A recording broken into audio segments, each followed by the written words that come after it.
Yes, in the last class, we discussed about the synchronizing current, synchronizing power, and synchronizing torque. And we have seen that once there is a synchronism, then we cannot break the synchronism easily. If we want to disturb the synchronism by changing the parameters of the machine, then there will be the synchronizing or circulating current that will result in the synchronizing power, and that will result in synchronizing torque, and which will be useful to maintain the synchronism in between the machines. Now let us take the first example, that what will be the effect of changing the excitation of one machine. If the excitation of one machine is going to change, then what will happen on the synchronism, or what will happen to the complete machine system?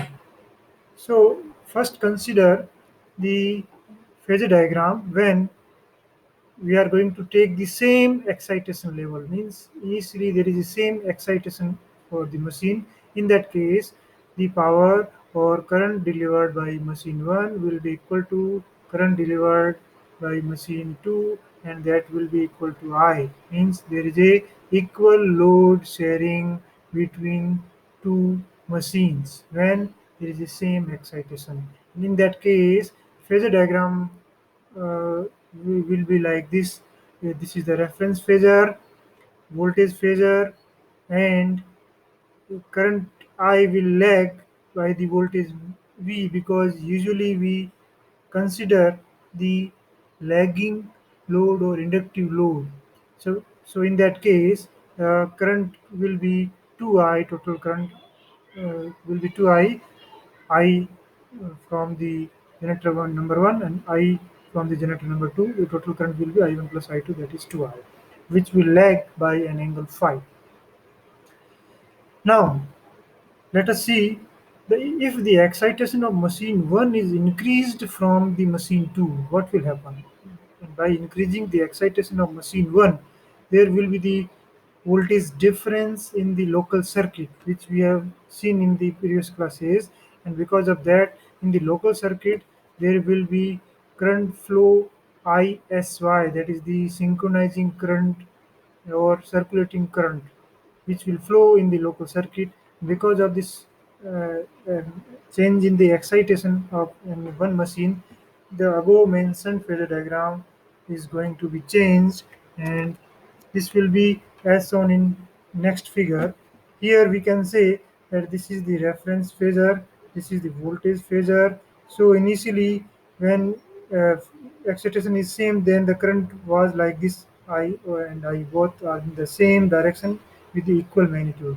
But when there is a change in excitation, and because of that there will be circulating current or synchronizing current ISY, and now the vector sum of initial current I and ISY will leads to I1, that is the vector sum of I and ISY. Now I1 will be in this direction. Similarly, I2 will be in this direction. Why? Because I2 is the vector sum of I and ISY in negative. Negative of ISY, and I will be I2, and that will be in this phase or in this direction. Now, voltage, the angle between voltage V and current I1 is phi 1, and angle between voltage V and I2 is the phi 2. Now, look at the phasor diagram. I cos phi, that is the I1 cos phi 1. I1 cos phi 1 means the component, vertical component of the current. So I1 cos phi 1 is equal to I2 cos phi 2. It means there is a equal active power contribution. But I1 sine phi 1 will be greater than I sine phi. Hence, we can say that I1 sine phi leads to the reactive power contribution. So, the reactive power contribution of machine 1 will increase from machine 2. So, we can say that by changing the excitation, power factor of the alternator is going to be changed, and because of that the reactive or watt less component of the generator will change. And next, suppose we are going to change the driving torque by steam supply of the prime mover. Means steam supply of machine 1 is increased, suppose, and because of that rotor of machine 1 will take a lead of angle delta in degree electrical with respect to rotor of machine 2. When we are going to increase the steam inlet of machine number 1 or alternator 1, then rotor of machine 1 will take lead by angle delta. There is will lead in the direction of anti-clockwise direction. So earlier E1 must be in this direction, E2 must be in this direction, but we are going to increase the steam supply of increasing the steam supply of machine 1, and because of that E1 now leads by an angle delta, and new position of E1 will be at this place. Now there will be a phase there will be phase difference of uh, angle phase difference between E2 and E1 will leads to the resultant voltage ER. Earlier, when there was 180-degree phase difference between E2 and E1, the resultant ER was the zero because it was equal and opposite. ER was zero. But here, E1 and E2 are magnitude by same, but angle is not 180 degree, and because of that, because of this E1 and E2, there will be resultant ER, and this is the uh, voltage which will uh, force a circulating current ISY in the circuit. So ISY will be lagging behind ER by an angle theta. Hence, power delivery by the alternator 1 will increase by an amount E1 ISY cos of phi, because ISY is due to the phase lead of machine first. Hence, machine 1 will take more load than machine 2, means load sharing of machine 1 will be larger as compared to machine 2, because we are going to increase the steam inlet of the machine 1, and that will result in load sharing, means active power sharing by the machine 1 will going to be increased. And suppose by somehow if we are want to change the or reduce the speed of machine 2, that is NS2, what will happen? Because of this, now E2 will fall back. Why fall back? Because it will lag by the actual or ideal position by angle delta. Why? Because speed of prime mover of alternator 2 has been reduced, and because of that E2 fall back by angle delta. But E2 and E1 is equal in magnitude, and resultant will be ER, and that will circulate the circulating current ISY. This ISY set up a synchronizing torque tending to retard the generating machine 1 and accelerating the machine 2. Accelerating, and this ISY will results in synchronizing power, and that will result in synchronizing torque, and because of that effect there will be accelerating effect in machine 2 automatically and retarding action in machine 1. And finally this will there will be an equilibrium position, and that is we can say that now the two machines came again in synchronism, and that is whole because of this ISY or synchronizing torque or synchronizing power. And ISY is generated because of the ER. So whenever we are going to change the parameters, the synchronism will not be affected by the changing of these parameters. Now let us go for the next topic, that what will the effect of unequal voltages. Unequal voltage means till now we are considering that magnitude of E1 is equal to E2, and now we are going to consider that E1 magnitude is greater than magnitude of E2, and the resultant ER will be E1 minus E2 and in the direction of E1. So this will be the ER, this will be the E1 magnitude wise larger as compared to E2. So ER will be in the direction of E1, and because of this ER there will be current flow ISY, and that will be 90-degree lagging by the ER. Now this ISY will flow because of the ER. Now there is a very important point that this ISY is lagging by E1 by angle 90-degree, whereas this ISY is leading by 90-degree from the phasor E2. So because of this lagging behavior of ISY from E1, there will be the demagnetizing effect on machine 1, as we have seen in the armature reaction. If the load is lagging in the of the lagging nature, then there will be the demagnetizing effect on the machine, means the overall induced or generated EMF is going to reduce. Here the similar case means ISY is lagging behind the E1 by angle 90 degrees, so there will be the demagnetizing effect on machine 1, and there will be magnetizing effect on machine 2 because here the current is leading from E2. So because of this demagnetizing and magnetizing effect on machine 1 and machine 2 respectively, E2 is going to increase, and slowly difference between E1 and E2 is going to reduce, and a final stable condition is established. So even when we are going to change the E1 in magnitude wise, then also there will be the re-establishment of synchronism in the machine. The next topic is the distribution of load, means how much load is taken care by these two machines. Suppose these two machines are of equal rating with the same speed and same induced voltage, then the current delivered by machine 1 and machine 2 will be same, and that is I and I. So total current flowing in the load is 2I. So here we can say there is an equal load sharing.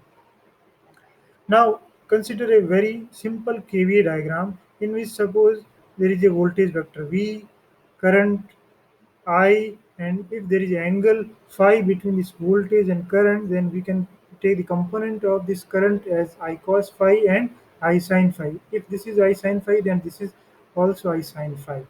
And now multiply by voltage by to the all sides of this triangle, and uh, by 10 to the power minus 3 means now this branch becomes V I cos phi into 10 to the power minus 3.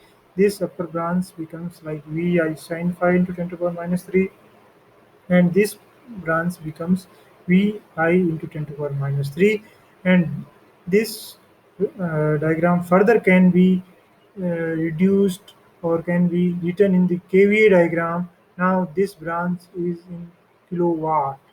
Vi cos phi active power part, this Vi sin phi reactive power, that is kVAR, and this is kVA.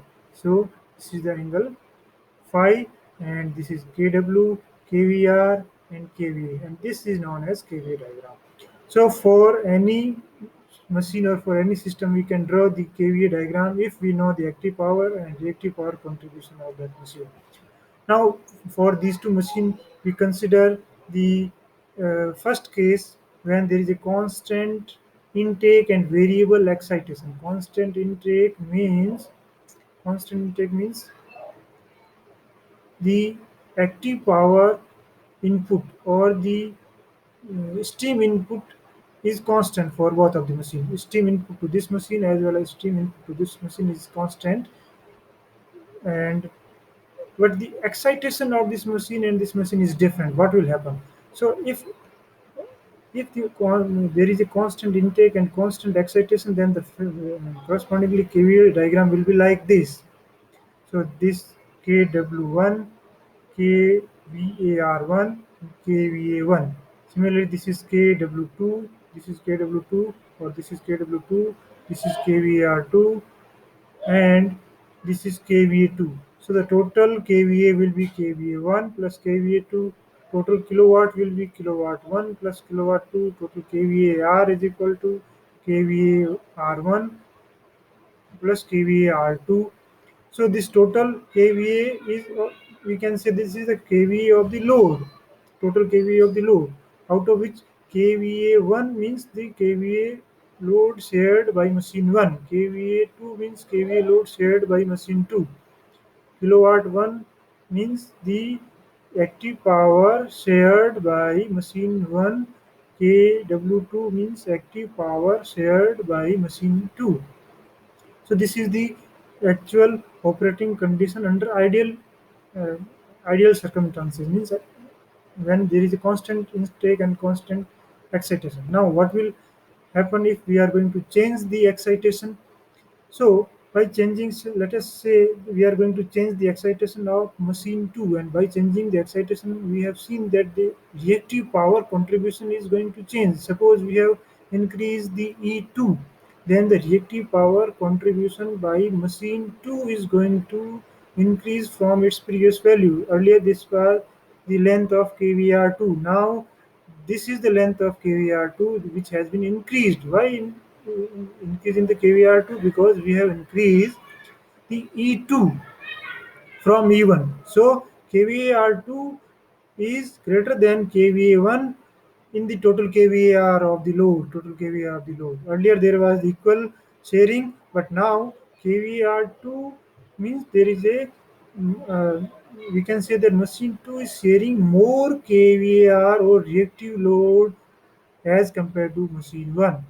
So earlier this was the operating point P, now operating point has been shifted toward the left side. Similarly, when we are going to increase the E1, so by increasing E1, the KVAR1 is going to be increased, whereas the KVAR2 is going to be reduced. And by doing so, the operating point is going to change. Operating point is going to change means this operating point now shift towards the right side. So the important point is KW1 remain constant or KW2 remain constant. Where is the change? Change is in the reactive power contribution of the machines. If E2 is larger, means KVAR2 will be larger. If E1 is increased, it means the KVAR1 is increased as compared to 2. So here the operating point P is moving horizontally either in left hand side or in right hand side. This is the scenario when constant intake means steam inlet or steam input to the prime mover is constant, whereas the excitation is going to change. Now, this is the case, second case, when excitation is constant and variable intake means steam inlet of the machine is going to change. Now, by doing so, there will be change in the active power contribution. Active power contribution means KW1 is increased if we are going to increase the steam inlet of machine 1, then KW1 means active load sharing by machine 1 is going to increase as compared to machine 2, whereas KVAR1 is equal to KVAR2 earlier, as as was the earlier case. If we are going to increase the steam inlet of the prime mover of machine 2, uh, there is an increase in the steam inlet of the machine 2, then KW2 is going to increase. Here we can say that the earlier point P was shifted upward and now point P is shifted downward. So whenever there is a change in the steam inlet, the operating point will move vertically. Whereas if there is a change in the excitation, the operating point move horizontally. So this is the scenario when the distribution of load going to be changed. as per the change in excitation or change in the power. So these are certain governor characteristics, and there are some numerical problems given on these characteristics. Here, suppose in type 1, we can say that the governor characteristics are dropping in nature, means from no load to full load. Whenever there is a change in the load, the frequency or speed is slightly reduced because of the governor characteristics. So by using the concept of similar triangles, mathematics, simple mathematical concepts, we can solve the numerical, that how much of power will be shared by machine 1 or machine 2 as per the drooping characteristics given in the numerical. So this is totally numerical based topic. You have to solve certain numericals on this topic. Similarly, this is type second, when there is a full load condition is matching, whereas no load condition is not matching. So when you will solve the one numerical, you will be able to differentiate between type 1 and type 2. So these topics are the numerical based, and this is the overall alternator which is mentioned in our syllabus. Now you have to practice the numerical as given in the textbooks or tutorial sheets. Thank you.